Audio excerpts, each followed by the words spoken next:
搬儀をするときはまず水をつけます。木が乾いているので最初から絵の具を置いてまうと木が全部絵の具を吸い込んでしまうのできれいにすれへんし、最初はちょっと濡らします。でこれは、昔からその仏教の方で流れてきた木版画も一緒で、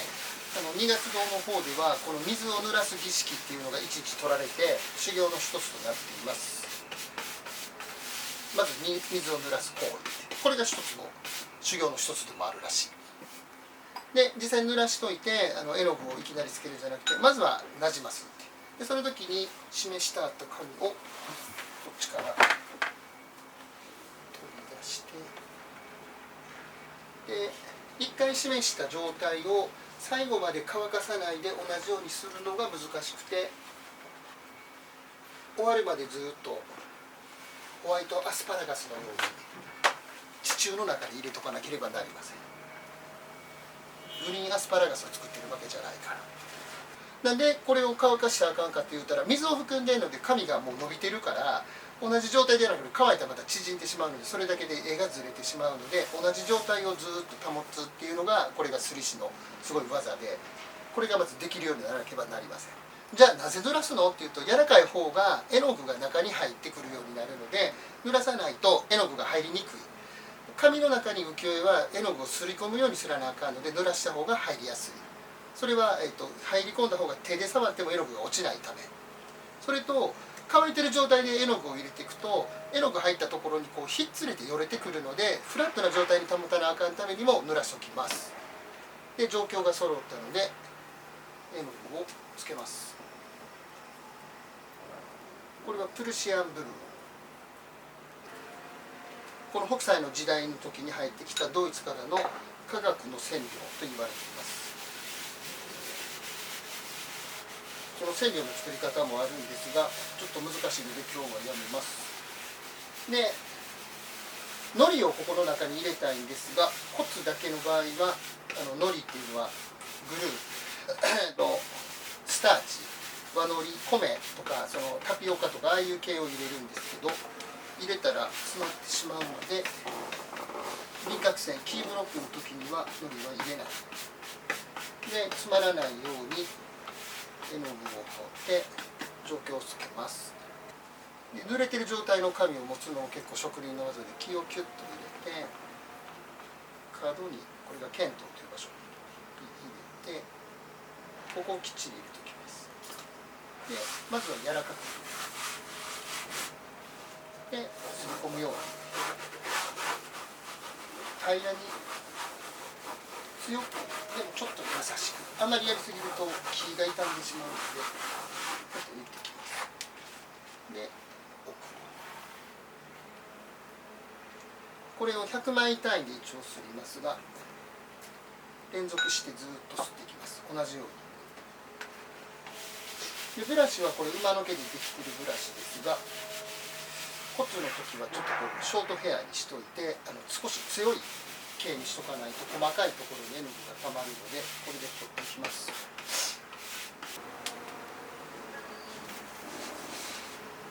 置く、コーナーで引き付け、置く、優しく当たってちょっと油つけて、腰のとこ、上に富士山、足コーナーに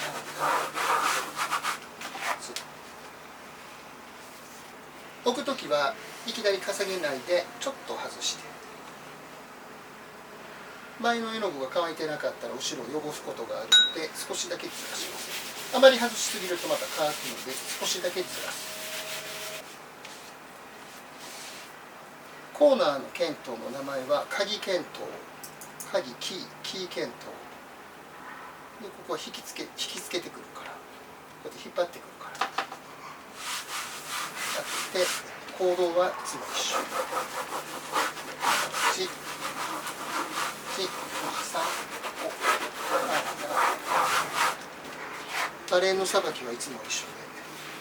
バレンの動かし方は職人によってそれぞれ違いますが、一応基本的には下から上に、そして左に振っていきます。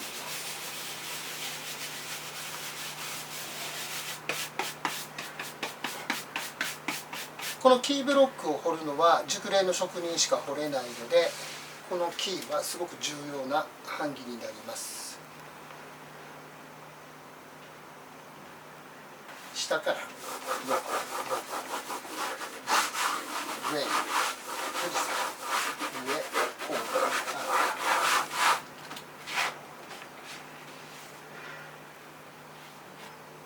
こう、同じように吸ってる感じはもう何万枚と吸っているので、この肩がいいっていう、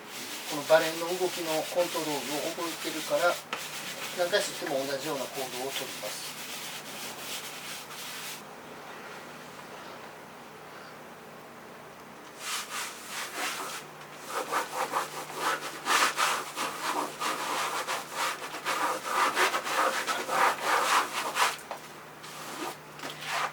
これで出来上が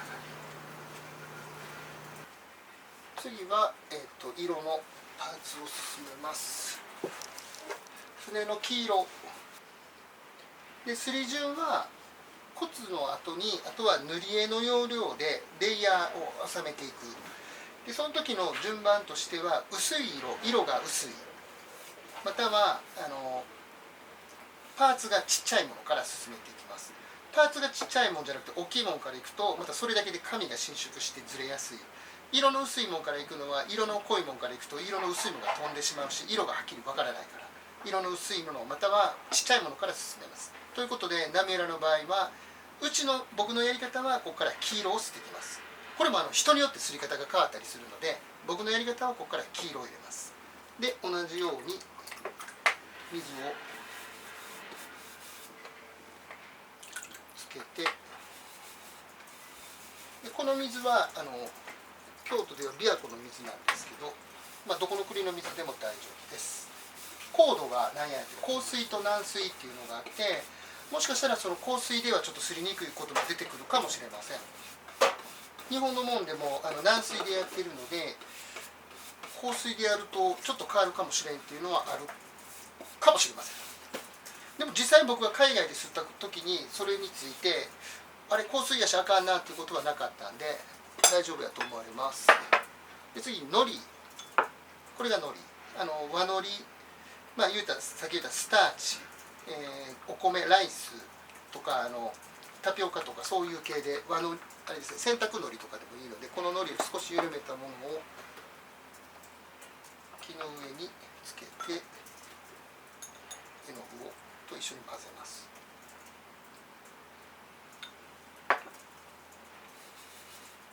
絵の具の中に海苔を入れるわけでもなく、海苔の中に絵の具を入れるわけでもなく、版木の上で混ぜます。でつけたらフラット、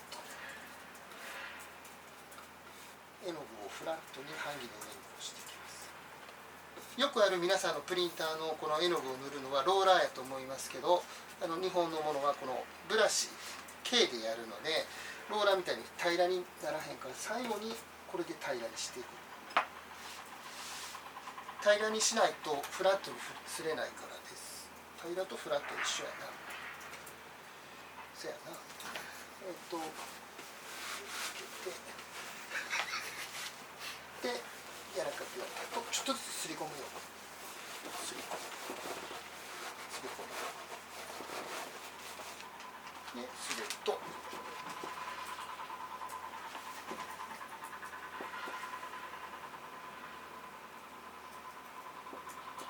で、ここでちゃんと見当を見て色が入ってるかどうか。入ってたら OK で、このまま進めます。でこの船も日本の船で、その時は世界最高の速さを示してたらしいです。細長い船で、実際はこれはフィッシャーマンの船ねんけど、魚を運ぶ船、釣る船じゃなくて、で荒波の中でもこの細長いのでズバッと切っていって、むちゃくちゃ速かったそうです。黒船が来襲した時にその蒸気船で追っかけたけど追いつかへんかったって言われてるので、むちゃくちゃ速かったみたいです。乗ったことはありません。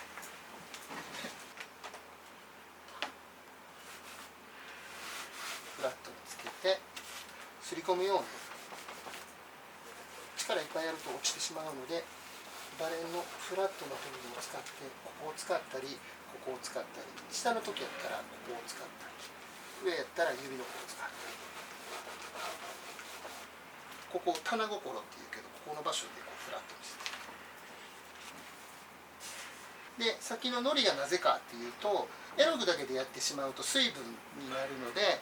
水がこう動いてしまいます。で糊に粘り気与えて絵の具があんまり動かないように、版木の上に絵の具がきれいに引けるように糊を入れるっていう意味です。糊が入っているのは絵の具を紙につけるための糊ではありません。版木に絵の具をつけるために糊が入っていると思ってください。紙の方につける糊っていうか留め剤はニカワが入っています。ニカワはグルー、アニマルグルー、動物性のものです。他の国ではウサギとかいっぱいあるけど、今ここで使っているのは多分牛のグルーです。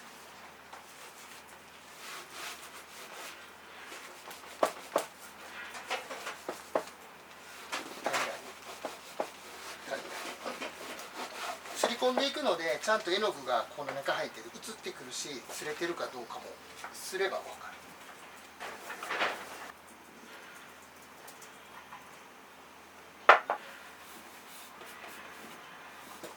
絵の具の分量と糊の分量って何対何とか言われるかもしれませんが、すいません、慣れてください。ちょっと糊少ないめで絵の具の方が多いかなっていう気持ちでいけばちょうどバランスよくできます。もし糊が少なかったらつかないので穴がブツブツって開いてたりもします。糊が多かったら今度は縁張ります。縮む標準語がわからないな。にじむ違う、縮むとにじむは違う。ネタネタになる。糊が多かったらネタネタになります。で、糊が少なかった絵の具が多かったら穴が開くというかかすれます。でどっちも少なかったらカスカスになる。カスカスになる。錆びてる。そういう失敗を見せたいんですけども、すいません、失敗がなかなか難しくて逆に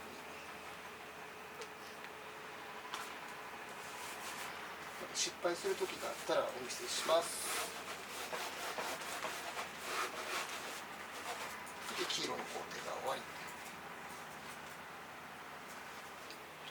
で、次は、墨のあれで船の上にかかるものです。だから薄い色、やっぱちっちゃい版木この墨かかってるのが影なんか何のためにこの墨をかけてんのか、影の意味なんかな。でも浮世絵っていうのは影がなくて、世界の人が日本は影がないから太陽がずっと降り続いている国なんだ、すげえっていうふうに思われたのが浮世絵なので、影を作らない。でもこれの部分に関しては船に影を入れてんのか効果を入れてんのかどういう意味かちょっと分かんないですけど、ここに船にちょっと墨を入れます。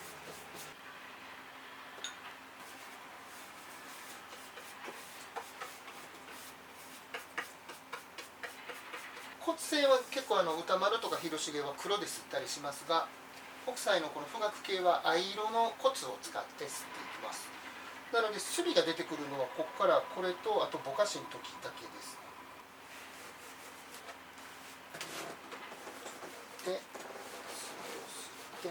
を吸って、たら黄色のところに墨が入って、でこの墨っていうのはすすを、日本のあれで言ったらすすをこう取って2回で固めたものが日本の墨になります。いわゆる筆に使うもの、独自のもので、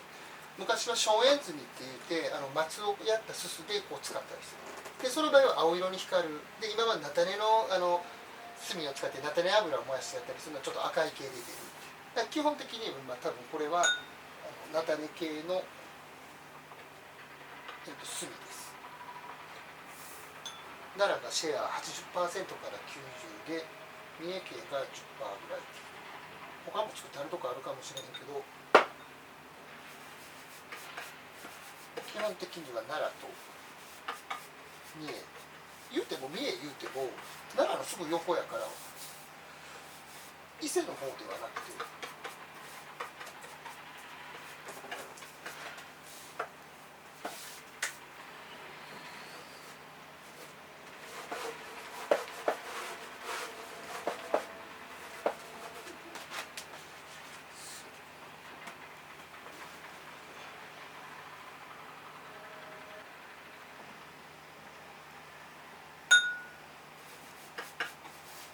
でこのブラシも最初の骨の時は単毛でやっていましたが、今回ちょっと毛が伸びててでサイズに合わせて少しちっちゃいサイズにブラシを使ってます。江戸時代はこういう丸いブラシじゃなくて手刷毛のブラシで手で持つようなブラシでしたが、おそらく明治時代ぐらいにこの丸い方のブラシができてきた。でもその専門に木版用になったけど海外からその靴のブラシとか服のブラシとかで入ってきて職人が多分これええやんけって言って誰かが使いよってお前それええやんけって言って回ってきたんやと思います。これは僕の、持論です。持論っていうのかな、妄想でもないけど思ったことですね。でそのブラシの整えは髪の毛も整えなあかん時はサメ側のブラシできれいに整えてすりやすいブラシもいつも整えなあかんのがすり師の役割です。で木版用のブラシになるので売ってるとこはっていうと基本的にはその江戸前で東京で使ってるブラシの方が多いです。こちらにあまりなくてだから第一セクションか骨やったらこれが第二セクションのちっちゃいでこの最後がそうやって喋ってると失敗することがよく多いので最後はマラソンと同じでまだあと半分と思いながらすります。そんなんいらんけど。はい。で次は、ちょっとサイズが言ってるようにセカンド3つ目からもそのバージョンが違って大きくなります。ちょっとなじませてで薄い色中で一番大きい、濃い色を重ねていく時の一番最初の色で神奈川沖波浦って言ってこれ北斎さんの富岳36景の一つです。みんなが知ってる絵で36景って言われてるけどめちゃめちゃ売れたんで55景あるらしいです。うちに版木ありますが55種類あって36景そのうちの一番売れてるのが波浦で神奈川沖波浦になるんで神奈川沖っていうのはやる。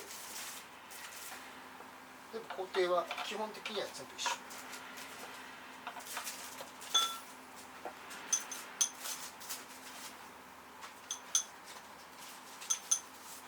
外に飛ばないようにいきなり激しく動かないで服を汚さないようにするとこだけ絵の具をするエリアだけに絵の具をつける。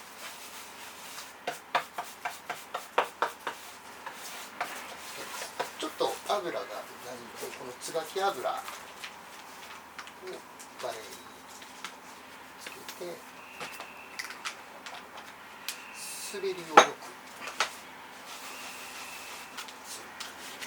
紙が水で濡れてるんです。ちょっとストップしてしまうところをこのオイルをつけることによって滑りが良くなる。オイルを結構つけといた方が滑りが良くなってすりもスムーズにいくし疲れもちょっと取れる軽減される。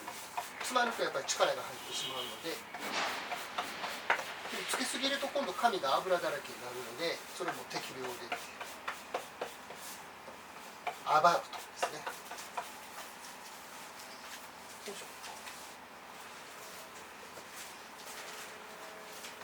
剣と同じ位置につけてで目線はもうここの絵の中に入るところなんで波の中に入る。だから位置は分かりやすい。で分かってきたらちゃんとすり込む。すり込んでくると色がこうやって浮かんでこっちが色が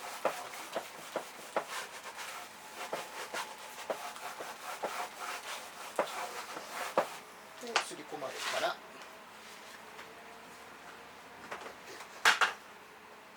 青のところにずっとこう入ってここから中愛と濃い愛が上に重なってきます。だから単色でやっているけど3つ重なってグラデーションの感覚が出る。よう考えたんだと。で浮世絵の場合にこの山桜の木、この素材の木は山桜、桜の木を使用しますが、合板とか他のいろんな木材でも一応擦れんことはないんですけども、一番彫りれる限界の細かく彫れる硬さで、行き過ぎた硬さでもなく柔らかさでもないちょうどええところが山桜なんで、山桜が使用されています。昔中国から来た時はいろんなレモンの木とかいろんな木が使われてたみたいですけど、多分日本で自生しやすい桜の木が選ばれて使われています。これは木版だけじゃなくてどんな工芸でも結構桜が使われていたりします。ソメイヨシノとかああいう桜の花が咲いてる方は使いません。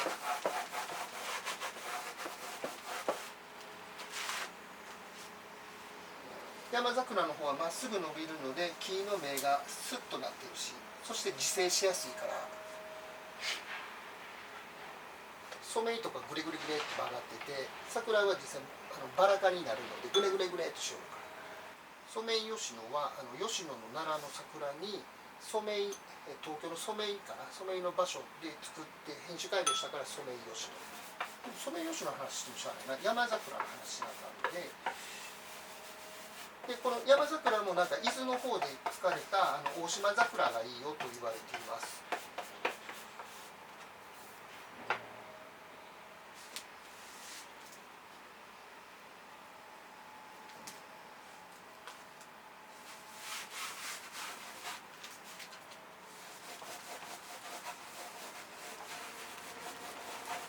木目は横に平行に使うようにして、紙もこの木目に沿った紙の目で使用していきます。なのでバレンを動かす時もこう横にする方が紙が入りやすいし、横にすっていきます。